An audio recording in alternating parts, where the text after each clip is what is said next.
자, 오늘 게스트로는 오랜만에 모셨습니다. 홍장원 전 차장님 안녕하십니까? 안녕하세요. 그리고 김익현 변호사님 안녕하십니까? 네, 안녕하세요. 사건을 맡고 계신 자, 한 1년 지났죠? 마지막으로 나오신 게? 예, 1년 지났는데 자, 이번에는 곤란한 일로 나오셨습니다. 그러네요. 예. 종합특검이 기소 방침이란 보도가 있었는데 아직 기소가 된 건 아니고요. 예, 그렇죠? 그렇습니다. 근데 제가 오프닝에서도 얘기했는데 이제 더 큰 위법을 단죄하자고 사후적으로 플리바겐도 하는데 근데 이제 우리 홍정원 전 차장님 경우에는 플리바겐 같은 거 없이 내란 극복에 스스로 기여하신 건 명백하고 종합특검이 나름의 이유가 있어서 이러는 것 같기는 한데 적어도 우리 홍 차장님의 기여 정도면은 자기 항변의 기회는 드려야 되는 거 아닌가? 적어도 공개적으로 그런 차원에서 모셨습니다. 한 번도 지금 우리 홍 차장님의 항변을 들어본 적이 없기 때문에 아무도 자 우선 실제 기소할지는 모르겠습니다만 그런 방침이나 보도가 있으니까 그런 보도는 접하셨죠. 네. 그 보도에 대해서 어떻게 생각하십니까? 일단은 관련된 부분에서 얘기하기 전에 그 국장님 통해서 몇 번 그 제안을 받고 또 저희가 몇 번 제안 드렸어요. 예. 예, 공장장께서 한번 얘기할 수 있는 기회를 주자. 예. 한번 들어봐야 되지 않겠냐라는 얘기를 하실 때마다 제가 전에 듣고 어떤 생각이 들었냐면은 제 귀에는 그 사람 그럴 사람 아니야. 한번 불러다가 전후 사정의 맥락을 한번 들어보자라는 그런 개인적으로는 느낌으로, 그렇게 생각합니다. 예, 그런 저는. 느낌으로 받아들여져서 네. 야 이게 정말 인간적인 신뢰나 믿음이구나. 한번 거기에 대해서 묻는 부분에 대해서 뭔가 좀 설명드리고 싶다라는 생각이 들었고요. 또 하나는 그동안 저를 격려해 주고 후원해 주셨던 분들이 굉장히 많은데 굉장히 많이 당황해 하시는 분들 많이 계신 것 같아요. 특히 아유 너도 할 수 없구나라는 어떤 좀 약간 낙심하는 부분에 있어서 실망감을 드릴 수도 있지 않을까 하는 부분에 있어 좀 우려도 있어서 한 지금 정도는 제 스스로 비록 사건과 관련돼 있는 피의자지만 제 개인적인 부분에 있어서의 입장을 좀 설명드리는 게 좋겠다라는 생각이 들었습니다. 예. 이게 저희가 내란 관여라고 피의자로 이제 특검이 지목한 사람에게 마이크를 드린 적은 없는데 홍장원 전 차장님한테는 마이크를 드릴 만큼의 기여가 있는 거 아닌가? 그 정도 기회는 줘야 되는 거 아닌가 싶어서 제가 모신 거고요. 개인적으로는 방금 말씀하신 대로 그 앞뒤가 맞지 않지 않나? 만약에 예를 들어서 그 명단 작성, 체포 명단 작성에도 관여한 것으로 의심하는 것 같던데. 그렇죠? 그런 의심도 받으시죠? 사실은 뭐 의심의 가지가 한두 가지가 아니라서 일단 근데 가장 많이 알려진 게 예. 처음에 이제 명단을 공개하시면서 12월 6일이었던가요? 그렇죠? 네. 네. 내란이 해제된 게 12월 4일인데 네. 이틀 후에 그 오래 있다가 아니에요. 바로 이틀 후에 명단을 공개하셨단 말이죠. 싹 다 잡아드려. 아니 그러니까 싹 다 잡아들여 이전에 누구를 잡아들이려고 했는지 명단을 공개하셨잖아요. 맞습니다. 네. 그런데 이제 그 특검이 의심을 가지고 있는 영역 중에 하나가 여러 가지가 있던데 그 명단 작성에 사장님이 관여하거나 같이 작성했다 이런 의심 아닙니까? 거기서부터 출발해 보자면 의혹이나 의심은 할 수 있죠. 네. 그러면 의혹이나 의심을 그런 의심을 하고 있는 거죠, 지금. 잘 모르겠습니다. 그래요? 예, 왜냐하면 그와 관련된 얘기가 조사 과정에서 부분적으로 나오긴 했는데 제가 저 개인적인 주관적인 생각인지 모르겠습니다만 충분히 그 부분에서 설명을 해서 그 관련된 사항에 있어야 객관적인 팩트가 있는데 어떻게 그걸 더 의심할까라고 생각하고 있습니다. 그러니까 일단 여인영 사령관하고 공모해서 체포 명단을 마저 만든 거 아니냐는 의심이 있었던 거는 같은데. 여인영 사령관이 먼저 얘기하지 않았을까요? 저하고 같이 만들었다고? 좀 보충 설명을 드릴까요? 네.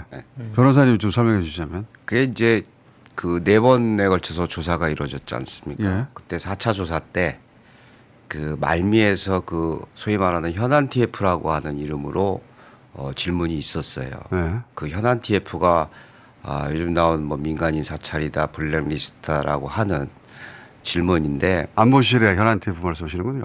2차 장사나 국정원 내 국정원 국정원 2차장 산하에서 네. 준비됐던 땡땡 방첩단이 그 현안 TF. 현안 TF니 이 질문이 있었는데 거기서 나왔던 소위 말하면 대공 혐의점이 있다라고 하는 인물들 몇 명과 체포자 명단을 비교하는 질문이 있긴 있었어요. 근데 그 조사는 2차장 산하 업무이기 때문에 조기에 조사가 종료됐습니다. 예를 들면 질문이 제가 봤을 때 제시 자료나 이게 20가지 정도 됐었는데 한 질문이 3-4개 하다가 조기 종료가 됐어요. 예.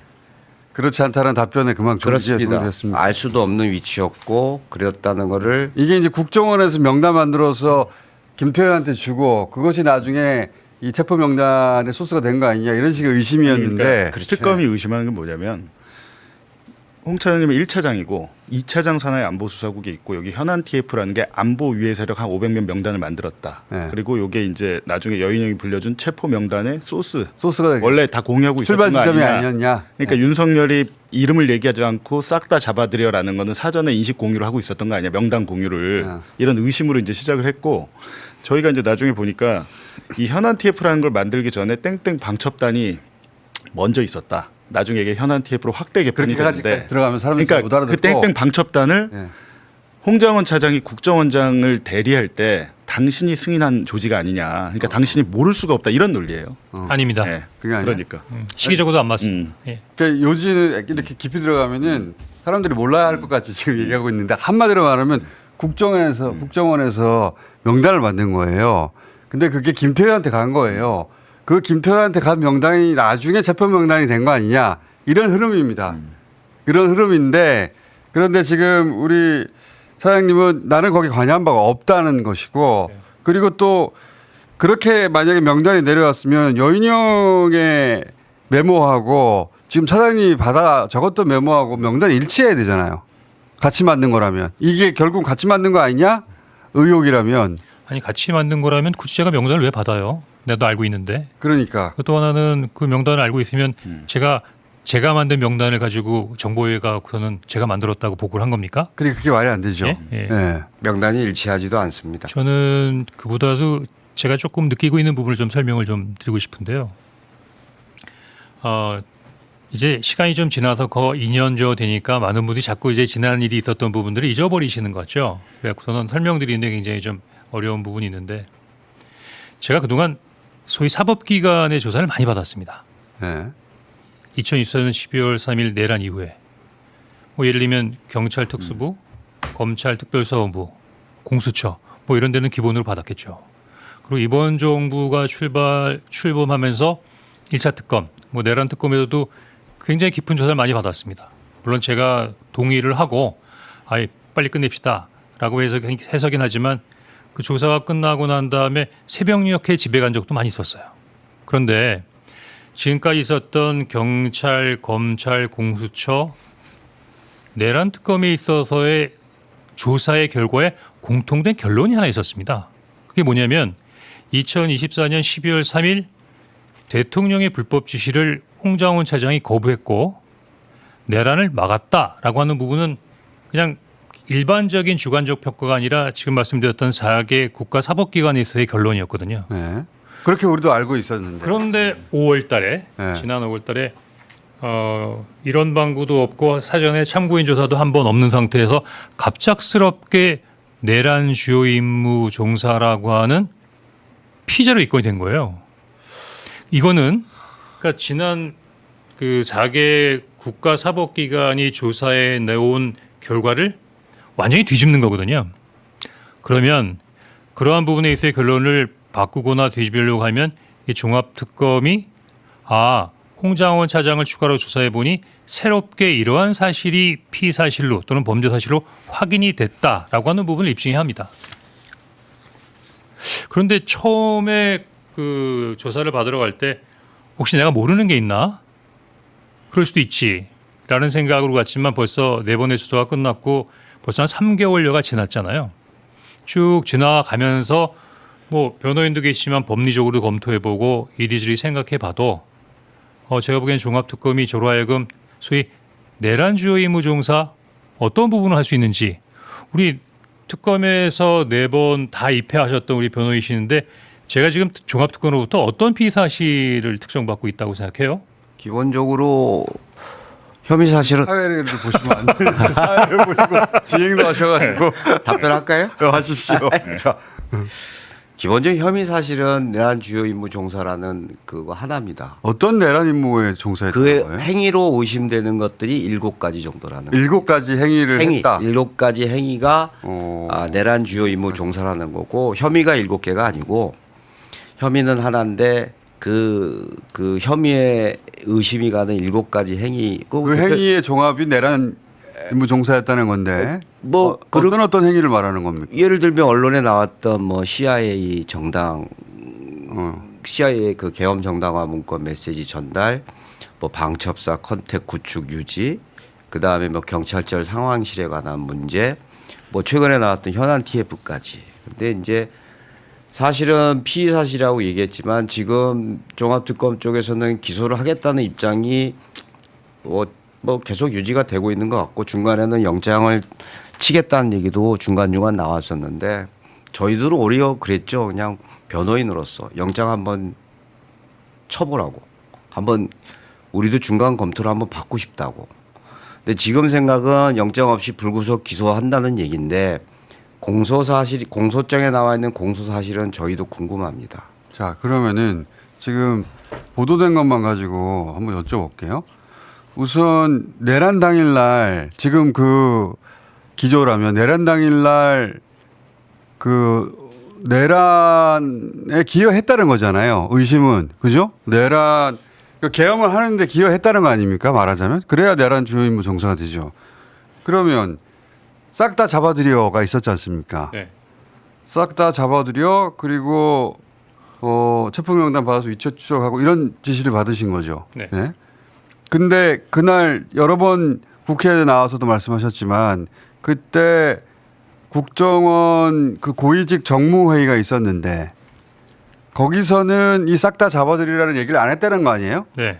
안 하셨다는 거죠? 네. 왜 안 하셨고 그 상황 좀 설명해 주세요. 방금 12월 3일 날 사항에 보면 한 4가지 정도 일정이 있는데요. 예. 대통령으로부터 전화 받고 전화 받고 여인영 사령관부터 체포 명단하고 위치 추적에 지원 요청 받고 받아 적고 예. 예. 그다음에 바로 이어서 정무직 회의를 합니다. 정무직 회의를 하고 이어서 정무직 회의를 했으니 밑에 있는 산하부서장 했고 그다음에 말씀드린 대로 산하부서장 부서장 회의가 끝나고 난 다음에 조태영 원장이 별도로 독대를 했죠. 독대하고 이 4가지가 알려진 예. 바인데 그다음에 또 한 가지는 사실 그날 저는 주요 임무 종사자가 그렇게 할 수 있나 모르겠습니다만 국회에서 비상계엄이 해제안이 통과된 다음에 01시 35분에 나갔더라고요. 차량 출입 기록을 보니까 바로 나갔습니다. 1시 35분에. 근데 왜 정무직 회의에서 그걸 안 했냐? 자, 아까 말씀드린 대로 그 대통령의 지가 3가지잖아요. 예. 잡아들여, 체포, 방첩사에 대한 자금과 인원의 지원, 위치 추적. 근데 공교롭게 1차장인 저의 보유하고 있는 산하부서에는 이런 식의 임무를 수행할 수 있는 부서가 없었습니다. 예를 들면 체포조를 운영한다는 부분은 뭐 이미 안보수사국 같은 2차장 산하의 부서고 위치를 추적한다고 하면 과학부서인 3차장 산하고 예산이나 인원을 지원한다고 하면 기조실에서 했겠죠. 그러면 당시 제가 대통령으로부터 지시를 받고 그 지시를 이행하려고 하면 정무직 회의에서 2차장은 이거, 3차장은 이거, 기조실장은 이거 서로 임무를 분담하고 그 회의를 주재했던 원장에게 이렇게 진행하도록 하겠습니다. 대통령한테 그런 지시를 받았으니까. 예, 대통령으로부터 이렇게 지시 받았으니까 이렇게 임무 분담을 하고 이렇게 진행하겠습니다라고 해서 조태영 원장이 제가 했다고 하면 그 순간 전 국정원은 내란에 동원되는 거였습니다. 그렇게 업무 그렇죠. 분장을 그때 했겠죠. 예. 만약에 그런 지시를 이행하려고 했으면. 그런데 제가 말씀드린 대로 체포자 명단을 받고 야 이건 하면 안 되겠다. 그 판단은 이미 들었기 때문에 명단을 듣는 순간 그 판단을 하신 예. 거고. 그래서 정무직회에서 그걸 얘기하게 되면 또 이런 두 번째 문제점, 그러니까 하겠다라고 생각했으면 얘기를 했겠죠. 그랬겠죠. 예. 당연히 했겠죠. 예. 근데 이거 하면 안 되겠다라는 생각으로 유보했죠. 그래서 그 정무직 회의에서 그 발언을 안 하셨어요? 안 했죠. 대통령으로부터 지시 받았다는 내용을 안 했죠. 그 정무직 회의에 모였던 고위 간부들한테 하지 않았다. 안 했죠. 더구나 조태영 원장에도 안 그거 했죠. 굉장히 중요한 정황인데. 그래서 그래서 산하부소장회가 끝나고 난 다음에 조태용 원장을 독대하러 별도로 가는 겁니다. 그래서 거기 가서 이거 한동훈 잡아들이라고 하는데요라고 독대. 예. 그러니까 거기 고위직에 있을 때 그 얘기를 하면 내가 안 하고 싶어도 그 대통령이 시켰는데 해야지라고 하는. 방금 말씀하신 대로 하려고 해도 한다고 생각했으면 했을 거고 네. 근데 안 한다고 생각했는데도 불구하고 얘기를 하면 제가 대통령이 이런 지시를 했는데 이건 하면 안 됩니다. 근데 어떤 나와 생각이 다른 정무직이 이거 대통령이신데 어떻게 안 합니까? 그렇지. 라고 하면 의견이 충돌하겠죠. 기조실장이나 다른 차장들이 무슨 소리냐고. 또는 나름대로 용산하고 좀 가깝게 지내는 분은 회의에서는 아무 말씀 안 하시더라도 끝나고 나간 다음에 바로 대통령한테 전화해서 홍장원 차장이 지금 대통령이실 하지 말자고 그러고 있는데라고 보고하지 않겠습니까? 그 시점은 아직 개헌 해제하기 전이에요. 그렇죠. 네. 4월 그러니까 그 다음에 2025년 4월까지는 10%는 윤석열 정권입니다. 그렇죠. 네. 그러니까 제 생각에는 그 명단을 받고 정무직 회의에 들어갈 때부터 이거는 일단 좀 굉장히 예민하게 다뤄야겠다는 생각이기 때문에 굉장히 신중했습니다. 더구나 그 정무직 회의 때 뭐 비상국무회에 갔다 왔던 조태용 원장도 그 회의를 갔다 왔던 얘기를 하지 않았기 때문에 정무직 회의 자체가 비상계엄 하에인데도 불구하고 특별한 내용이 논의되지 않았습니다. 다만 조태용 원장이 이제 외교부에서 오신 외부분이니까 비상계엄이 발령되게 되면 국정원은 어떤 일을 할 수 있어요? 왜냐하면 비상계엄 관련된 매뉴얼이 없습니다. 국정원에. 그렇구나. 예. 그때 제가 이제 그 국정원장께서 뭐 외부에서 오신 분이니까 충분히 그런 질문을 할 수 있다고 생각하고 뭐라고 답변을 했냐면 이미 알고 있죠. 대통령이 지시를 받았으니까. 비상계엄이 발령되면 군이 모든 걸 통제하기 때문에 국정원은 할 수 있는 게 없습니다라고 답했습니다. 하지 말자는 거예요. 굉장히 못을 중요한 박았어요. 굉장히 중요한 정황이 예. 지시를 받았는데 네. 국정원장하고 같이 있던 고위 회의에서는 국정원은 할 수 있는 게 없습니다. 그 말은 본인이 받은 지시를 이행 안 하겠다는 하지 말자는 뜻이잖아요. 얘기죠. 그건 근데 그 얘기를 들은 사람은 다 그 자리에 있었던 사람은 그 얘기를 들었던 것이죠. 그렇죠. 예. 근데 다만 그럼 산하부소장 지금 그 방금 얘기했던 한 6, 7가지의 혐의와 관련된 행위들이 대부분 10분간 진행됐던 정무직 이후에 산하부소장 회의 때 나왔던 얘기들인데 그 정무직 회의가 끝나고 난 다음에 어떻게 보면 유일한 조태용 원장의 지시가 비상계엄이 발령되면 각 부서가 뭘 할 수 있는지 좀 정리해서 내일 아침까지 보고해달라였습니다. 내일 아침까지. 물론 비상계엄과 관련된 부분이지만 기관장이 그런 상황에서 뭘 할 수 있는가를 알겠다고 하는데 그게 불법적인 지시라고 생각지는 않았거든요. 하지 말아야 할 지시라고 생각되지 않았거든요. 그래서 이어서 했던 산하부소장회의 가서 제 지시는 동요하지 말고 본연의 업무에 집중하라. 두 번째는 원장께서 궁금해하시니 각 부서에서 비상계엄 하에서 할 수 있는 내용들을 정리해서 내일 아침에 보고해 달라였습니다. 그리고 나서 독대를 하시면서 근데 거기에 한 가지 더 들어가는 게 뭐냐면 이제 그렇게 얘기하면서 그럼 각 부서별로 어떤 일을 할 수가 있을까? 내일 아침에 원장한테 보고 드릴 수 있도록 비상계엄하에서 어떤 일을 할 수 있는 부분을 어떻게 정리할 수 있을까? 그러다 보니까 이제 각 부서장들이 한마디씩 한 거죠. 제가 어떤 것을 지시한 게 아니고 각 부서장들이 할 수 있는 부분에 대한 이야기를 한 겁니다. 다만 그 얘기를 들으면서 뭐 질문을 하거나 부가적인 부분에 있어서 코멘트를 했던 내용들이 지금 비상계엄에 관련됐다고 하는 방금 변호인이 얘기했던 행위로 돌변해서 저한테 다가온 겁니다. 그러니까 예. 그 회의에 참석한 사람들 중에는 홍 차장이 와서 다음 날 비상계엄 그 필요한 조치하라고 했는데 이런 지시로 받아들였다라고 특검에 와서 진술했다는 거예요. 저는 뭐 말하자면? 충분히 그럴 수 있다고 봐요. 왜? 첫 번째, 그때 제가 대통령으로부터 그런 지시를 받고 부작위를 통해서 거부하고 있다는 것을 얘기하지 않았으니까 몰랐을 것이고 그 직원들은 몰랐겠죠. 예. 두 번째는 부서장들한테도 내일 아침에 원장님께서 보고받기 위한 자리를 준비한다고 얘기를 했지만 그래도 인식상 뭔가 비상계엄 관련돼서 뭘 준비하는구나라고 부서장들이 인식했을 수 있겠죠. 하지만 그건 사실과 다른 겁니다. 국정원이 계엄을 언제 알았습니까? 제가 그러지 않아도 그 부분에 대해서 한편으로는 이럴 수가 있을까? 국내 정부가 중단된 상태에 이렇게까지 중요한 부분에 대해 정보를 빠뜨릴 수 있을까라고 생각해서 안타까웠다고 생각했는데 언제 알았냐면 뭐 국정원에도 다양한 사람이 있고 뭐 기후가 다양하니까 다른 건 모르겠지만 1차 양산하에서는 대통령이 방송에서 발표하는 거 보고 알았습니다. 그랬습니까? 네. 대통령 전화를 언제 받으셨습니까? 그건 이미 다 알려지고 잠깐만, 말씀으로. 두 번인데요. 어. 20시 22분이니까 방금 말했던 비상계엄 전에 예, 대기해라 예, 라는 전화를 받았고 네. 그다음에 그 비상계엄 관련된 발표가 끝난 다음에 22시 53분에 또 받았습니다. 그거는 알려진 바인데 이미. 저 차장님 말고 국정원에서 네. 대통령 전화를 받은 사람이 또 있죠. 글쎄 그거는 제가 알 수 없는데요. 이번에 조사를 받다 보니까 기조실장이 받았다고 지금 얘기가 나오지 않았습니까? 네. 예. 그리고는 그 국정원에서 대통령이 계엄을 선포하고 나서 계엄을 준비하기 위해서 대비하기 위해서 출근을 하죠. 그리고는 정무직 회의는 11시 30분에 했습니다. 22시 30분. 23시 30분. 23시 그러니까 11시 30분입니다. 밤 11시 30분.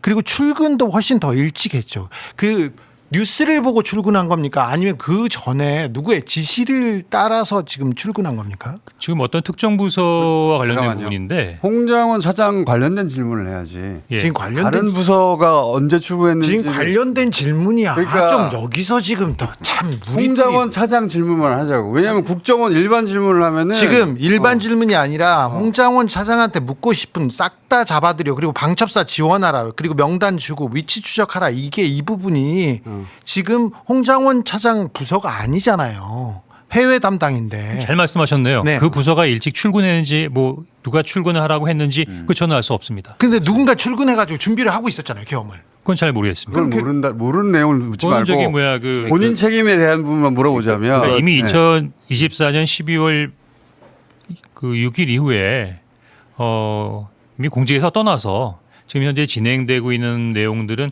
그냥 일반 시민의 한상으로 지켜보고 있는 부분이기 때문에 언론 이외에 추가적인 내용을까지 알고 있지는 않습니다. 더구나 기자님 질문의 맥락을 이해했습니다. 네. 이해했고 수사 과정에서 나왔던 거 언론 보도를 간략하게 말씀드리면 그날 조태용 원장께서 국무회의 참석하고 원으로 복귀하시잖아요. 네. 복귀하는 상황에서 정무직 회의를 지시하십니다. 그래서 홍 차장님은 그날 이제 바쁘게 움직였던 상황이고 2차장, 3차장 기조실장이 원장 지시니까 나오지 않겠습니까?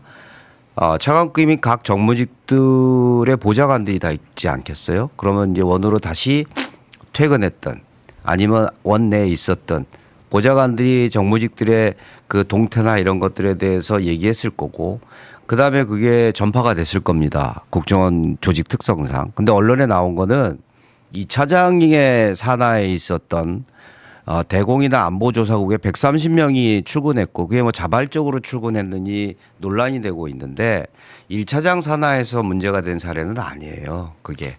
그리고 그러니까 그 공장님 말씀하신 것처럼 1차장 산하에서 직원 동원과 관련된 얘기는 없어요. 아무것도 없었고 본인이 대통령의 지시를 받고 원으로 복귀하고 조태용 원장님이 관사까지 찾아가서 원장님에게 지시받은 사항을 보고하는 과정이었기 때문에 직원이 출근했는지 아니었는지 여부는 홍 차장님의 지금 혐의 사실과는 인과관계가 없다고 보시면 됩니다. 네. 예. 그 제가 궁금한 건 이겁니다. 이제 그 본인이 책임진 일들 그리고 본인이 한 행위에 대해서 물어보고 싶은데 국정원은 워낙 방대한 조직이기 때문에 그 차장님이 모르는 일도 일어났을 수 있고 그리고 본인한테만 대통령이 전화한 게 아닐 수도 있잖아요. 네. 그럼 뭐 나중에 알았을 수도 있는데 이제 제가 궁금한 건 그날 행보를 보면 그날 그 계엄을 성공시키려고 했는 건지 아니면 막으려고 했는 건지를 알 수 있잖아요. 그날 되돌아가 보면 그것만 확인해 보고 싶은 거예요. 근데 이제 우선 정무회의에서 고위직 회의에서 만약에 대통령의 지시를 이행하려고 했다면 그 고위직에게 임무를 분장하는 회의를 했을 거 아닙니까? 고위직들과 네. 뭐 체포는 이 팀장이 2차장이 하고 위치주원 3차장이 하고 예산 문제는 기조실장이 하고 그 국정원장이 이렇게 업무 분장하면 되겠습니까? 대통령 지시를 이래합니다. 그런 회의를 했었어야 되는 거 아니에요. 대통령 지시를 이행하려고 했다면 그걸 안 했다는 거잖아요. 일단 그때 그거는 그날 참석했던 사람들이 공유하는 말이고 아무 내용이 없었다는.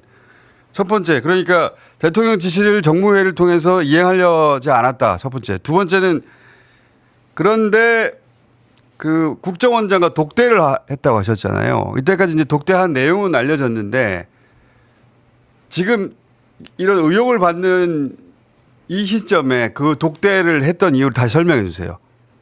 그때 당시에 이제 국회에 나와서 뭐 모든 시간이랑 다 말씀하셨는데 그때는 그냥 흘려들었거든요. 근데 그러니까 정무직회의 끝나고 산하부도장이 끝났는데 갑자기 왜 조태원 장을 독대했냐? 다시 독대를 왜 다시 했느냐. 독대했냐? 방금 말씀드린 대로 정무직회의 때 정무직회의는 원장께서 주재하는 회의잖아요. 네. 근데 그때 제가 대통령 지시를 전달하지 않았다. 안 했다까지 이제 왔고 예. 진도는 그다음 근데 제가 모시는 직속 상관인데 대통령의 지사항을 직속 상관에게 보고해야 정상입니까? 아닙니까? 보고해야죠. 일단 복원을 해야 된다.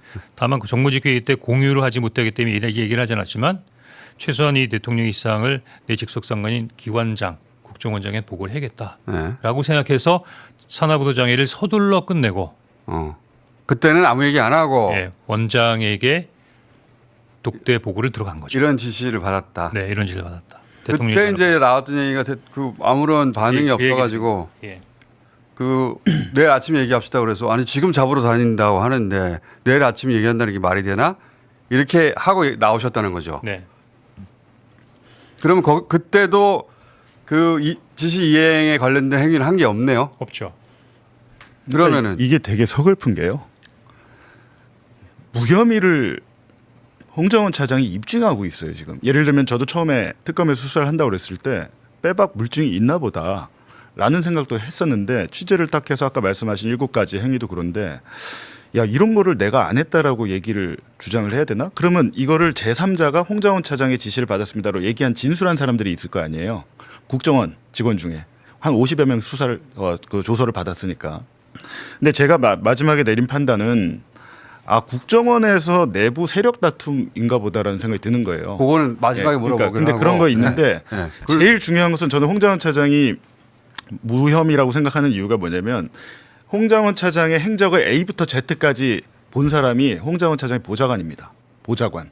네. 소위 말해서 불러줘서 이 명단도 다시 적었잖아요. 그 보좌관이 A부터 Z까지 했는데 예를 들면 내란에 부역해서 중요 임무 종사면 다음날 경질이 안 돼야죠. 자르잖아요. 홍장원을 내보내라고 자르고 짐을 다 쌌대요. 보좌관이 짐을 다 싸서 이사를 하려고 준비하고 있는데 그날 12월 6일에 그날 이제 보좌관한테도 이게 무슨 명단인지 얘기를 안 했더라고요. 보니까 다음 날까지 네가 적은 명단이 뭔지도 모르고 본인의 메모 지렁이 글자 메모를 주고 다시 정서해봐라고 한데 보좌관이 다시 명단을 적고 다음 날엔가 야 이게 체포 명단이란다 야 이러고 나갔다고 보좌관이 법정에서 증언을 했습니다. 그러니까 보좌관도 몰랐어요. 뭐가 뭔지 모르다가 나중에 알았는데 보좌관이 뭐라고 하냐면 그리고 그 이후에 홍장원 차장이 경질이 됐다가 경질이 번복됩니다. 그냥 있으라고 한 상태에서 국회로 간 거예요. 보좌관의 증언이에요. 법정 증언. 경질이 돼서 나 잘렸으니까 화가 나서 그 폭로를 하러 간 게 아니고 홍장원 차장에 대한 경질을 번복을 한 상태에서 나는 그래도 이거를 국회 가서 얘기하겠다라고 하고 가셨다라고 법정 증언이 있었고 그 이후에 홍장원 차장의 그 체포 명단 국회 증언이 아니었으면 탄핵안 가결이 안 됐습니다. 1차에서 부결됐다 2차에서 됐잖아요. 근데 그 이후에 또 보좌관이 뭐라고 하냐면 윤석열 측 변호인에서 나를 만나자 국정원 직원들을 통해 가지고 본인을 매수하려고 했다라고 증언을 합니다. 이 일련의 행동들이 홍장원 차장이 내란 중요 임무 종사자라고 했으면 이루어져서는 안 되는 일들이거든요. 근데 이 상황에서 홍장원이 특검에 가서 나는 이거 안 했어요. 몰라요라고 얘기하고 있는데 이거를 그냥 무조건 기소하겠다라고 하면 무조건 기소는 아니고 아니에요. 지금 기소 방침은 거의 내 말은 무조건 그건 기소지 무조건 기소는 아니잖아. 그 특검은 특검 나름의 이유가 있을 텐데 제가 그것도 여쭤보려고 하는데 특검 나름의 이유 중에 하나가 지금 CIA 얘기 나오잖아요. CIA 계엄 정당화 메시지 이게 이제 김태호가 이걸로 지금 그 구속이 된 건데 그런데 그런 지시를 누군가 받았다고 했으니까 지금 차장님한테 그 혐의를 묻는 거 아닙니까? 이건 어떻게 되는 겁니까? 그거는 이미 그 조사 과정에서 저를 조사하는 과정에서 확인된 부분인데 국가안보실에서 국정원장 비서실을 보냈다는데요. 그래서 국정원장께서 그걸 받으시고 국정원장께서 제 산하 부서긴 하지만 해외 담당 국장에게 바로 시켰다는 이게 아닙니까? 그러니까 본인한테 시킨 게 아니고 네. 그 지시를 받고 네. 그 부하이긴 한데 부하 국장한테 시킨 것이지 본인을 거쳐서 간 게 아니라는 겁니까? 그러면 그 부하 국장은 그 특검에 불러나와서 진술했을 거 아닙니까? 나는 국정원장한테 지시를 받았어요. 아니면 나는 홍 차장한테 지시를 받았어요. 뭐라고 진술했나요? 이건 제가 말씀드려야 될 것 같은데 12월 4일 날 오전, 그러니까 계엄이 종료된 이후죠. 12월 4일 오전에 용산 안보실로부터 원장 비서실로 정당화 문건 메시지를 CIA 쪽에 전달하라는 게 내려옵니다. 네. 제가 알기로는 당시에 조태영 원장께서도 이런 정당화 메시지 문건을 전달하는 것에 대해서 부정적이었던 걸로 얘기를 들었습니다. 어쨌든 변론 자료를 준비하는 과정에서 조 원장은 그 자료에 대해서 1차장 산하의 해외정보국장에게 직접 불러서 지시를 합니다. 국정원장이 원장이 예. 1차장 산하의 담당 국장에게 홍 차장 패싱이죠. 왜 홍 차장님을 그때 패싱한 거예요? 모르죠, 그거는. 하여튼 그러나 그 전날에 저희가 추정컨대 대통령 지시를 이행하지 않았다라고 하는 것이 그걸 어쨌든 그걸 알게 된 겁니다. 그렇죠. 그날 4일날 오전에 뭐 국회에서는 그 당시 여당 의총에서 뭐 김상욱 의원이 홍장원 때문에 계엄 실패했다는 얘기도 나오고 있었던 상황이라고 나중에 이제 전해 들었고 그런 상황에서 업무에 패싱되는 전조가 있었던 시작이 아니었나라는 생각인 거죠. 아무튼 그 국장에게 직접 지시를 내리고 그 국장이 원장으로부터 지시를 받고 오는 중에 홍 차장실을 들립니다. 홍 차장이 들려서 일단 자기 상관이기 때문에 그 자리에서 원장님이 CIA 쪽에다가 이러이러한 메시지를 전달하는 지시를 받았습니다라고 보고라고 하죠. 얘기를 합니다. 예. 여기서 그 조서 내용에 그 국장의 조서 내용에 뭐라고 워딩가 돼 있냐 뭐라고 하면 돼 있습니까? 차장님실을 들어가서 원장님이 이러이러한 지시를 했다라고 말씀드리니까 홍 차장님은 먼 산을 바라보고 딴 생각을 하고 있는 상황에서 무관심하게 알겠습니다라고만 답변했다. 그리고 자기는 나왔다. 그게 국장의 조서 내용이에요? 조서 내용입니다. 국장의 진술 조서 내용입니다. 그래서 홍 차장, 뭐 언론의 말도 많던데요. 그래서 홍 차장이 보고를 받았는지에 대한 기억을 못 하고 있는 거거든요. 그러니까 네. 홍 차장님은 그 기억이 없는 거고 그 지금 방금 나온 거는 그 해당 국장의 조서에 나와 조서에 있는 나와 본인의 있는 주장이죠. 조서에 나와 있는 조서에 조서에 먼 산을 나오는 바라보고 무심하게 알겠다고 무관심하게 알겠습니다라고만 하는 거는 그 국장의 워딩이네요. 워딩이죠. 근데 지금 홍 차장님은 나중에 특검에 와서 그 내용을 물었을 때 나는 그건 기억이 안 난다. 예. 기억이 안 나신다는 거죠. 예. 근데 이제 기억이 안 난다는 것만으로는 부족하고 그래서 그렇죠. 동당 기억이 안 난다고 얘기하는 부분을 피의자의 얘기를 뭐 특검이나 그렇죠. 검사들이 기억이 비판할 나는데 수 기억이 안 난다고 할 수도 제가 있잖아요. 그렇게 더 항변하실 수 있는 내용은 없어요? 통상 이제 어떤 뭐 회사도 마찬가지겠지만 이제 무슨 일을 하면 그래도 부서장이 차장한테 원장이 이런 일을 시켰습니다라고 보고했으면 이 일을 뭐 예를 들면 뭐 나중에 얘기가 나옵니다만 뭐 번역도 하고 누구의 전달도 해야 되고 그 전달하러 갈 때 누가 가고 뭐 이런 부분이 시행 계획이 있지 않습니까? 그렇겠죠. 그러면 시행 계획을 보고 하는 것이 정상이겠죠. 또 하나는 그렇게 시행을 해서 시행을 한 결과가 있으면 우리가 이렇게 해서 전달했는데 그럼 전달했으면 그쪽에서 어떤 반응을 보이더라라는 결과 보고를 하는 게 통상적이지 않습니까? 그렇겠죠. 그러면 기본적으로 일단의 보고가 시작됐으면 최초 보고, 시행 계획 보고, 그다음에 결과 보고가 이루어지는데 어떻게 세 번의 보고를 통째로 다 그 세 번의 보고가 다 이루어졌다라고 진술서에 나와 있다고 하던가요? 아니요, 그거는 안 나와 있고 통상 원에서는 착수 보고, 집행 보고, 사후 보고 세 번의 보고가 이루어져야 되거든요. 근데 홍 차장님은 제가 이제 변론 준비를 하면서 기억 안 나십니까? 라고 했을 때 3번의 보고가 이루어졌다면 기억이 안 날 리가 없다. 통상적으로는 착수, 실행, 결과 보고가 그렇습니다. 국정원에서는 있어야 되는데 그 3번의 보고가 없었다는 얘기다. 네. 그렇다면. 예.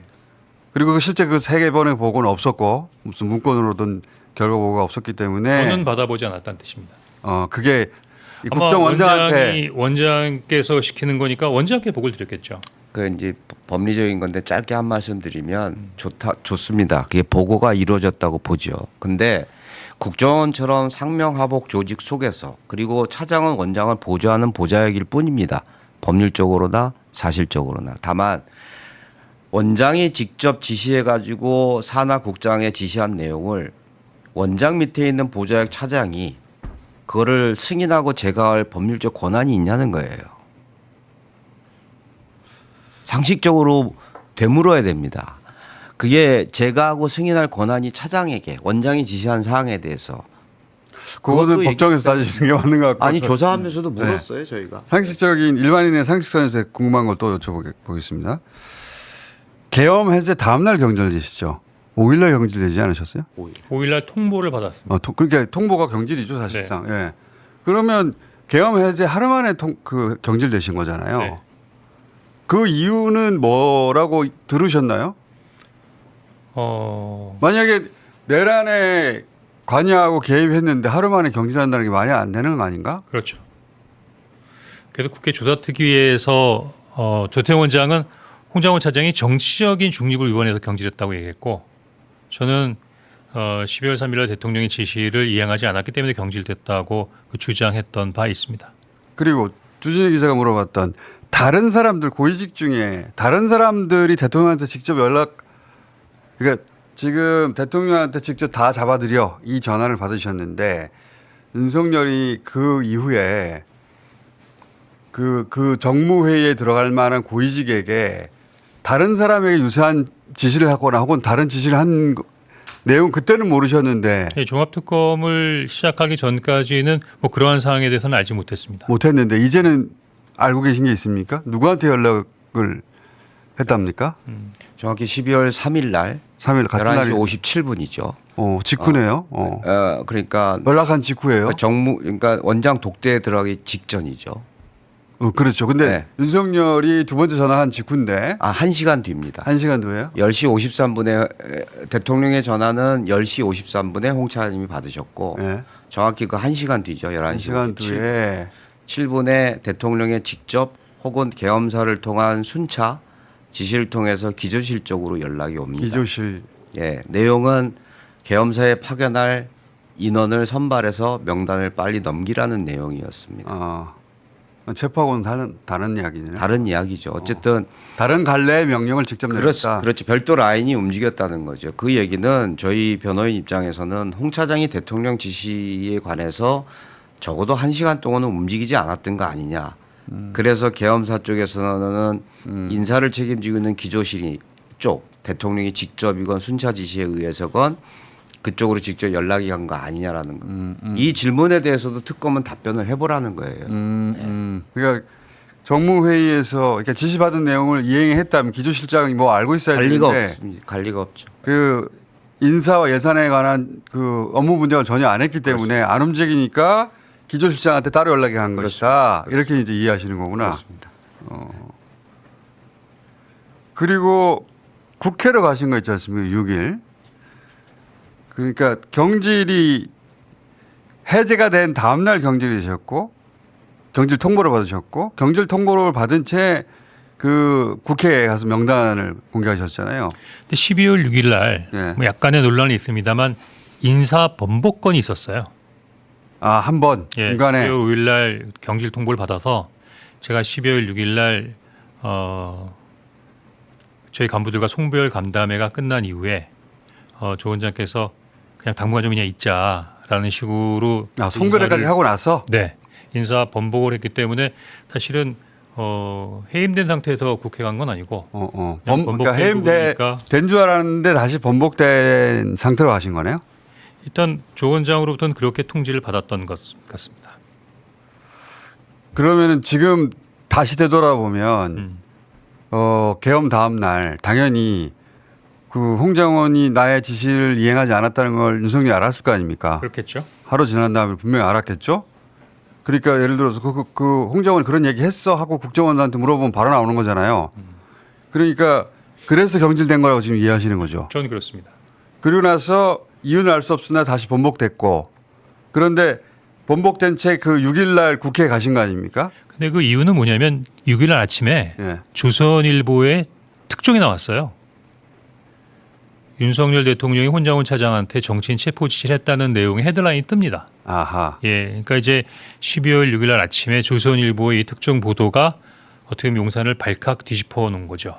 이 상태에서 홍장원 차장을 경질한다는 부분을 진행하기가 좀 부담스러우니까 인사를 번복하지 않았나? 저는 그렇게 추정합니다. 지금 그렇게 추정하시고 네. 그럼 국회에 가서 명단을 이제 공개하신 거는 그때는 윤석열이 탄핵되기 전이고 국힘은 탄핵을 막겠다고 할 때였고 당연히 윤석열 체포되기도 전이고 그리고 여전히 2, 3차 계엄 우려가 있던 때고 그리고 그 당시는 혹시 특전사령관, 수방사령관이 2차 계엄해도 병력 동원하지 않겠다고 말한 걸 모르셨죠 그때는. 몰랐습니다. 시간상으로는 그 앞이니까 당연히. 그러니까 계엄에 동조했고 명단을 본인이 작성했고 그리고 업무 분장을 했으면은 그 상태에서는 박성재 한덕수처럼 행동했어야죠. 저는 그래서 이 무혐의라고 생각하는데 그게 자연스럽지 않습니까? 계엄 이틀 후인데 예, 저는 뭐 지금 그렇게 주장을 하고 있는 중입니다. 계엄 이틀 후인데 이때는 그러면 쭉 그 계엄 주요 임무에 종사했으면 박성재처럼 한덕수처럼 행동했어야지 그 자기가 작성한 명단을 국회에 가서 깐다는 게 말이 안 되지 않나요? 라고 저는 특검이 묻고 싶은데 특검이 그래도 공적 기관이고 거기 상식이 있는 그 법조인들이 모여서 기소까지 간다고 하면 이유가 있을 거 아닙니까? 변호사님은 어떻게 그 이유를 이해하십니까? 궁금합니다.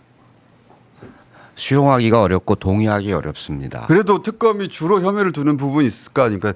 계속 질문하는 대목. 아까 초반에 말씀드린 것처럼 저희도 공소장에 기재될 내란 주요 임무 종사와 관련된 공소 사실이 궁금합니다. 그러면 그 차장님은 특검에 와서 이렇게 지금 말한 것처럼 쭉 얘기하셨을 텐데 네. 그런데 특검이 따로 확보한 다른 진술이 있을 수 있잖아요. 네. 그래서 이제 이 사람은 당사자니까 자기 죄를 부인하는 것이고 다른 사람들 뭐 국장이 됐든 누구든 다른 국정원 관계자들의 얘기를 들어보니까 이 사람은 처음에는 계엄에 관여했다가 나중에 이게 해제되고 분위기가 나쁘니까 입장 바꾼 거 아니야? 이렇게 의심하는 것처럼 보이거든요. 그렇게 의심하는 것처럼 보이는데 그러면 그 앞단에 아니 홍장원은 계엄에 관여했다니까요 라고 말하는 사람이 있었다는 거 아닙니까 지금? 그런가 보죠. 아니요. 그렇게 직접적으로 진술한 사람은 없었습니다. 근데 이제 종합하면 그렇게 의심될 만한 정황이 있으니까 기소한다는 그러니까 정황 증거나 이런 걸로 종합해서 판단할 수 있을지는 모르겠는데 수사를 받으면서 저희가 제시받았던 물증은 실무관들이 만들었던 그 다이어리 그거하고 모 국장 그러니까 모 국장과 모 실무관의 진술이 전부였어요. 근데 그 모 국장의 그러니까 홍 차장 쪽 입장에서 불리한 진술. 그런데 그분들이 불리한 진술을 딱히 할 이유가 있습니까? 있는 그대로 얘기하지. 뭐 있을 수 있다고 봅니다. 어떤 이유가 있을 수 있습니까? 왜냐하면 국장이라고 하는 직책은 1급 공무원들이에요. 네. 실제로 야전 사령관 같은 직책이기 때문에 자기 국으로 돌아가게 되면 실제로 굉장히 많은 재량을 갖고 움직입니다. 국장 같은 경우. 그리고 차장 정무직 회의 부서장 회의에서 나오지 않은 얘기라 하더라도 국장이 자기 산하 부서에 가가지고는 독자적인 의견이나 명령을 내릴 수가 있어요. 그 국장들이 조사를 받으면서 밑에 실무관들이 만들었던 다이어리 내에 자기가 오해받을 수 있는 지시나 이런 것들이 발견이 됐다면 그걸 피하기 위해서 홍장원이 시켰다? 뭐 그럴 수 있지 않겠습니까? 의심해봐야죠. 저희는 그렇게 의심하고 있고 실제로 그거와 상반된 모순되는 행동을 실무관 회의에서 갔던 것도 수사 과정에서 저희가 확인한 부분은 있어요. 그리고 봉 기자님이 말씀하시는 모르는 3인성호라는 말이 있는데 관여하지도 않았고 얘기하지도 않은 말들을 다른 사람이 그렇다고 얘기하면 저희가 그걸 어떻게 입증을 하겠어요. 예. 저 국정원에서 미움을 좀 받으셨어요? 뭐 그럴 수도 있죠. 홍장원 차장님 말고요. 국정원은 계엄에서 어떤 역할을 했습니까?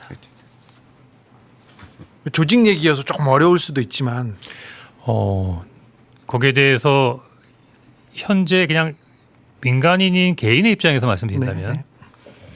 아까 그 내란 특검까지 시기에 홍장원은 대통령의 불법적인 지시를 거부했다라고 얘기했던 것처럼 네. 지난 내란 특검까지의 조사 시기에는 국정원은 대단히 내란에 극히 제한적으로 관여돼 있다라는 부분으로 사실은 국정원이 내란의 무풍지대였죠. 그렇게 알고 계신 거죠? 예. 네. 그런데 다만 이제 종합특검이 시작이 되면서 국정원 수사팀이 생겼지 않습니까? 네. 그래서 지금 국정원에 대한 적극적인 검증에 나가고 있고 네. 지금 뭐 언론에 나오는 것 정도지만 내란 관련된 부분으로 이런저런 부분에 있어서의 뭐 다소 일탈적인 행위나 네. 아니면 이 사항은 추가적인 부분에 있어 확인이 필요하다는 부분에 있어의 정황들이 나오고 있는 건 사실인데 다만 제가 한 가지 강조하고 싶은 것은 과연 그런 일탈적 상의와 또는 추가로 확인해야 될 그런 정황들이 내란과 관계가 있는 것을 상호 입증할 수 있는 정도인가라고 묻고 싶습니다. 대공 혐의점이 있는 명단을 네. 국정원 캐비넷에서 근데 국정원에서 지금 내놓은 건 맞죠? 근데 그건 제가 보지 않았으니까 모르죠. 근데 그 내놨는데 왜 내놨대요? 나왔고 위치 추적한 흔적도 있습니까? 그건 안 했습니까? 어디서요? 국정원에서. 국정원 어디서요? 국정원 뭐 2차장 안보수사국에서 하지 않았을까요? 위치 추적 누구를요? 그 지시를 받았던 내용에 대해서 위치 추적을 하지는 않았습니까? 아니 제가 지시하지 않았는데 왜 했겠습니까? 그러니까 차장님 산하 말고 네. 다른 부서에서 움직이지 알 수가 않았을까요? 없지. 그건 제가 다른 부서에 뭘 지시하거나 다른 부서의 내용을 보고받지 않기 때문에 네. 제가 알 수 없는 사항인데요. 방첩사를 지원하라는 네. 얘기가 있었는데 음. 실제 방첩사를 국정원에서 지원한 내용은 안 나왔습니다. 제가 알기로는 없습니다. 그렇습니다. 다만 최근에 확인된 바에 따르면 뭐 계엄사에 뭐 인력을 파견하는 부분에 있어야 내용이 있었다는 얘기 들었지만 네. 추가로 근데 지금 방첩사나 경찰이나 외교부나 국방부나 유관기관하고는 다 나름대로 협조 관계를 구축하고 있죠. 다만 그런 협조 관계를 구축하고 있는데 방첩사의 내란과 관련돼서 어떤 내용을 지원했다? 그런 얘기는 못 들어본 것 같습니다.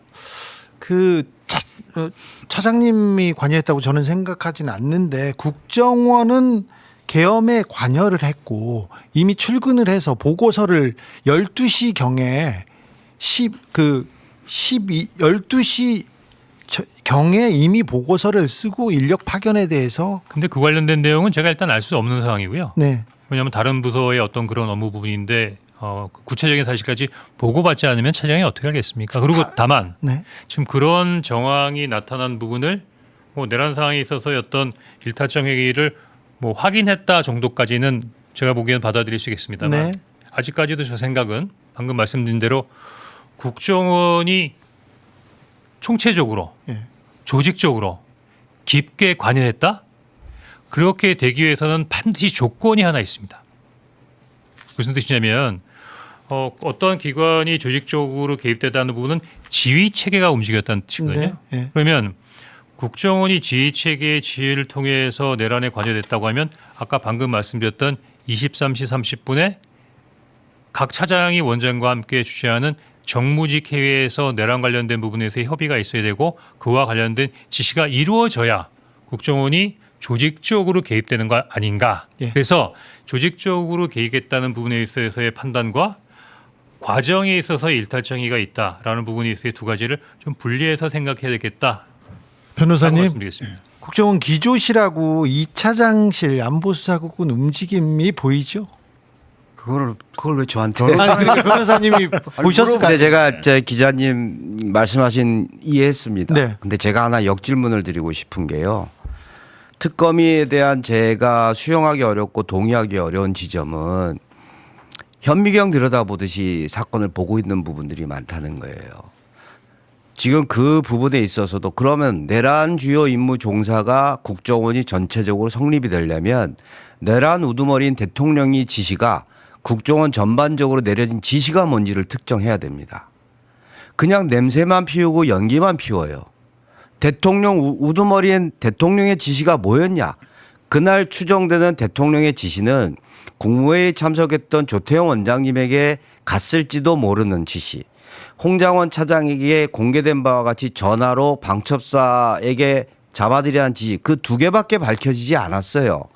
근데 지금 언론이나 아니면 수사 내용에 대해서 나오는 거는 도대체 국정원 조사했다는 거에 대해서 자신감들 드러내는데 대통령의 지시가 뭐였냐라는 걸 특정을 안 하고 있습니다. 잠깐만요. 이거는 이 자리에서 할 얘기가 아닌 것 같고요. 주제가 보시니까 다른 주제예요. 왜냐하면 이거는 홍장원이 아니라 국정원이라는 단위가 조직으로서 관여했는가에 대한 그 이야기는 또 다른 주제고 오늘의 주제는 홍장원이 받는 혐의는 정당한가. 근데 제가 왜 이렇게 예. 열을 올리려고 하냐면 국정원 수사의 입구에 홍 차장이 늘 있습니다. 그래서 연결하려고 하는 것 같아요. 보니까. 저는 그거를 받아들이기 어렵다는 겁니다. 그건 이해했습니다. 이해했고 홍장원 차장님 오늘 아시는 건 대체로 얘기하신 것 같은데 그죠? 핵심적인 대목은 이제 오늘 한번 모니터링 하시고 어차피 기소된 이후에는 이렇게 부르기가 어렵습니다. 그러니까 기소되기 전에 내가 이 대목은 해명했어야 되는데 못했다 싶으면 한 번 더 모실 수 있어요. 예. 그러니 오늘은 여기까지 해놓고 그리고 국정원 일반에 관한 그 의혹이 있다면 그건 저희가 또 별도로 다루기로 하겠습니다. 예. 오늘은 여기까지 하고 방송을 다시 한번 모니터링 하시고 이건 내가 빼먹었다거나 아니, 중요한 대목인데 다시 얘기하고 싶다. 그러면 다시 연락 주십시오. 한 가지만 얘기하고 끝낼까요? 짧게 하셔야 됩니다. 아 그래요? 예, 다음 밀려가지고 이제. 그러니까 뭐 예를 들면 어느 날 뭘 했다라고만 얘기하면 그것만 크게 보이는데 12월 3일 날 대통령이 지시를 거부했습니다. 12월 4일 날은 조태영 원장에게 이재명 야당 대표에게 전화해서 지금 북한과의 군사 위협의 우려에 대한 부분을 좀 약간 상황을 설명할 필요가 있다. 그리고 12월 5일 날은 제가 김태호 안보실 차장에게 대통령이 사과해야 한다고 얘기했습니다. 그리고 12월 5일 오후 2시에는 저희 가까운 참모들에게 야 이거 아무래도 무슨 일이 일어날 것 같은데 어떻게든 좀 해결해야 되는 거 아니야? 정 안 되면 국민이나 국회에도 알려야겠다. 그리고 그 다음 날 12월 6일 날 국회 정보회에 가서 당시 상황을 정확하게 보고한 거거든요. 그 사이에 경질을 했다고 번복됐고. 예. 그럼 예를 들면 12월 3일부터 6일까지 지속적으로 저는 뭔가를 한 겁니다. 뭘 했냐면 당시에 이런 상황이 더욱 악화되지 않고 국가적 위기로 번지지 않도록 국가의 안보 공무원으로서 역할을 한 것이라고 생각합니다. 알겠습니다. 그 흐름은 이제 이해했고요. 다시 보시고 빠뜨린 거 있으면 다시 한번 더 모실 테니까. 예. 왜냐하면 또 모시기 힘들어요 이제. 기소돼서 법정으로 가시면. 자 오늘 여기까지 하겠습니다. 감사합니다. 고맙습니다. 네.